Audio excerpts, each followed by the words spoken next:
Assalamualaikum warahmatullahi wabarakatuh. Perkenalkan, nama saya Ilham Kamila. Baik, di sini saya akan menyelesaikan tugas Islam budaya. Di sini saya akan menjelaskan tentang konsep penetrasi budaya. Penetrasi budaya ada dua, yakni ada akulturasi dan asimilasi. Pembahasan di sini ada tiga, yakni pertama mengenai pengertian, dan yang kedua proses, ketiga contoh. Pengertian penetrasi budaya adalah masuknya pengaruh suatu kebudayaan di kebudayaan lain. Artinya kebudayaan yang sudah dikenal lama di masyarakat dipengaruhi oleh masuknya kebudayaan lain yang bisa jadi berbeda dengan kebudayaan di masyarakat tersebut. Proses penetrasi budaya ini dibagi menjadi dua. Ada penetrasi damai dan juga ada penetrasi keras. Penetrasi damai merupakan proses yang dilakukan dengan damai. Hasil dari proses ini tidak akan menghilangkan unsur asli budaya di masyarakat. Sebaliknya, proses ini akan memperkebudayaan di suatu daerah. Dan yang kedua, ada penetrasi keras. Penetrasi ini dilakukan secara paksa atau dengan kekerasan. Biasanya penetrasi keras akan merusak budaya asli atau budaya lama di masyarakat. Contohnya di sini yaitu ada tiga. Ada kesenian, arsitektur, dan juga makanan.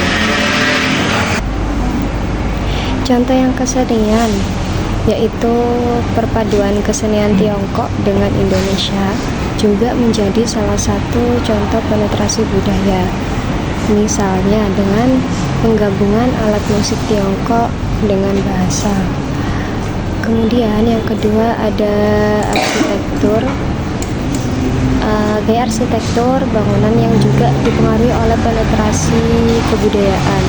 Misalnya Masjid Menara Kudus yang merupakan bentuk akulturasi budaya Islam Jawa dengan Hindu. Kemudian yang ketiga ada makanan, yakni perpaduan makanan barat dengan makanan khas lokal Indonesia yang disatukan.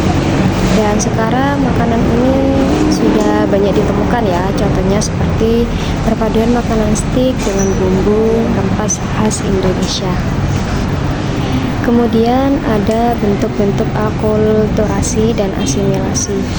Di sini saya akan membahas tentang akulturasi. Yang kedua, bentuk akulturasi. Kemudian ada asimilasi dan bentuk asimilasi. Apa sih akulturasi itu? Akulturasi adalah adanya budaya asing yang masuk ke dalam budaya suatu masyarakat sehingga perlahan-lahan akan diterima oleh anggota masyarakat tanpa harus menghilangkan karakter kebudayaan masyarakat itu sendiri. Bentuk akulturasi di sini yakni ada dua.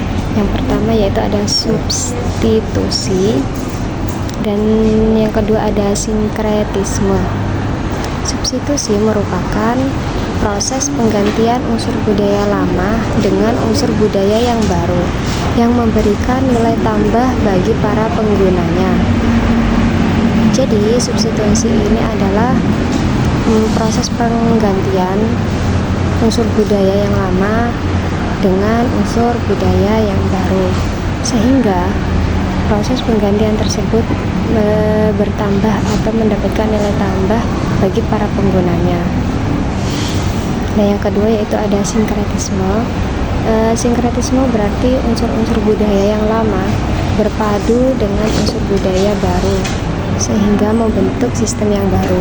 Perpaduan ini sering terjadi dalam bidang keagamaan.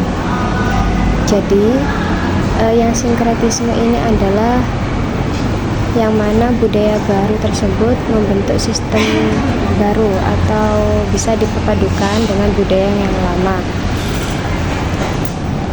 Kemudian ada asimilasi.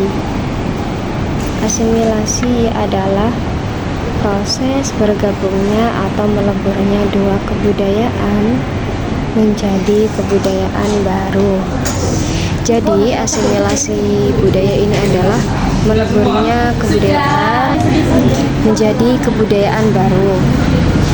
Jadi asimilasi ini adalah menciptakan budaya baru. Bentuk asimilasi ini ada dua, yakni ada asimilasi budaya dan juga ada asimilasi linguistik atau bahasa. Asimilasi budaya merupakan perpaduan budaya yang saling berbeda dan menghasilkan budaya yang baru beserta hilangnya ciri khas budaya asli tersebut. Proses pembauran budaya atau penyerapan budaya dari luar terjadi sehingga menyatu dalam struktur masyarakat yang menerima budaya. Jadi asimilasi budaya ini adalah menghasilkan budaya yang baru, akan tetapi dengan hilangnya ciri khas budaya yang lama. Kemudian yang kedua ada asimilasi linguistik. Asimilasi linguistik adalah proses pencampuran komponen bahasa yang digunakan oleh masyarakat dalam kehidupan sehari-hari. Kerjasama ini berfungsi untuk beradaptasi dengan peradaban dan perkembangan waktu. Jadi asimilasi linguistik ini adalah proses percampuran komponen bahasa yang mana sering digunakan oleh masyarakat dalam kesehariannya. Akan tetapi proses ini membutuhkan adaptasi sesuai dengan perkembangannya waktu, sesuai dengan para masyarakat, karena proses perkembangan bahasa ini tidak begitu langsung bisa dicerna. Kemudian ada kesimpulan. Jadi yang terakhir ada kesimpulan. Dalam perkembangan zaman biasanya akan terjadi yang namanya asimilasi dan akulturasi budaya. Kedua hal tersebut perlu dilakukan supaya bisa menguatkan kepribadian bangsa dan menghadapi perkembangan zaman. Selain itu, akulturasi dan asimilasi tidak bisa dipandang negatif karena kedua hal tersebut memiliki pengaruh yang sangat besar. Jadi, akulturasi dan asimilasi budaya ini sangat penting bagi perkembangan zaman. Karena akulturasi dan asimilasi budaya ini memiliki pengaruh yang sangat besar untuk perkembangan zaman yang akan mendatang atau perkembangan zaman yang sudah terlihat di masa zaman sekarang ini. Mungkin cukup sekian dari saya. Apabila ada salah kata, mohon dimaafkan. Wassalamualaikum warahmatullahi wabarakatuh.